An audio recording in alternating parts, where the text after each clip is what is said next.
আমি মোহাম্মদ তারিকুল ইসলাম, সহকারী attorney general Bangladesh.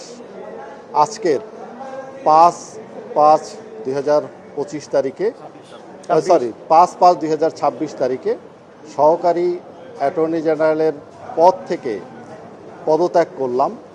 যেহেতু আমি বাংলাদেশ সুপ্রিম কোর্ট বার অ্যাসোসিয়েশনের নির্বাচনে সহ সম্পাদক পদে পদপ্রার্থী, তাই আমি আমার নৈতিকতার জায়গা থেকে এই পদত্যাগের সিদ্ধান্ত গ্রহণ করেছি।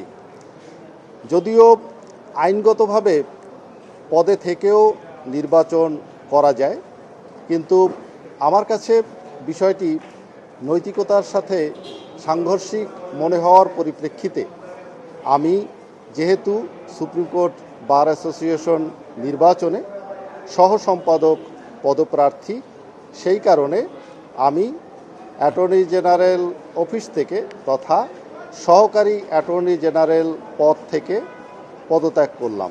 আজকে আমি পদত্যাগপত্র দাখিল করেছি। আশা করি খুব শীঘ্রই এই পদত্যাগপত্রটি গৃহীত হবে এবং আইন মন্ত্রণালয়ে এটা গ্রহণ করবে, রাষ্ট্রপতির আদেশ। আমি বিজ্ঞ আইনজীবী বন্ধুদের সহযোগিতা চাই।